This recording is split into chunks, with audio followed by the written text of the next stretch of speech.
Hello, I'm Rebecca Flaherty, and today I want to show you a way that I figured out for filling in textured shapes in Procreate without having to trace random and without having to wait and do it later in Photoshop. So let's have a look at how it works. The problem is when you have a nice textured brush like this, you have this nice crispy edge on the outside, but then when you want to fill the shape, it doesn't fill all the way to the edge. And I know you can adjust the threshold, but it's really difficult to get it to fill all of that properly and then not also mess up and end up filling the whole canvas. What we're going to do, let's fill this layer here, make it like that so it's a bit, bring the threshold down so it's a bit more obvious. So what we want to do is duplicate this layer, and you've probably noticed as I duplicate it, that does actually knock out that gap, and if we kept duplicating it, we could eventually get rid of it if we did that a few more times. But the downside to that is, look at this edge now. That's not the same edge and texture that we have from our brush. So we don't want to do it that way. Let's get rid of that. So duplicate this layer and we're going to do something else with it. Let's go up to our adjustments here. We're going to go on Gaussian blur and I'm going to bring it up to, let's try 7%.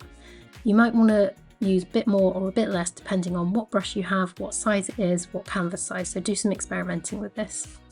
Then we're going to hide this layer and then we're going to come up to our selection tool. You want automatic selection and we're going to tap on the outside of this, not on the shape, on the outside.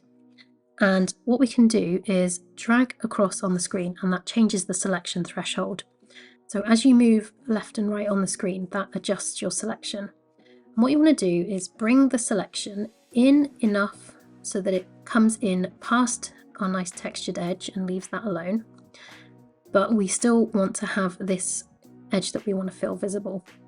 So then we can tap on invert and you can see there we've still got all of that untouched. We can add a layer above that. We can tap on fill layer and that is going to fill all of those bits inside those circles for us in one shot. So if you imagine you've got a whole layer of motifs, filling these and then tracing around each one would be so tedious. So instead of doing that, what we can do, again, duplicate the layer, go to Gaussian blur, bring that up to like 7%, hide it, go to our select tool, automatic selection, make sure that we're taking it in past the edges, steering clear of the crispy edge, but also we've got all of the lines we want to fill on view there. Then we can tap on invert, add a new layer, and then we can tap on fill layer, delete the Gaussian blur layer, and then merge those two together, and they're all nicely filled, and we've still got our lovely crispy edges with no lines on the inside. Thank you for watching. If you want to see more content like this every week, then don't forget to subscribe.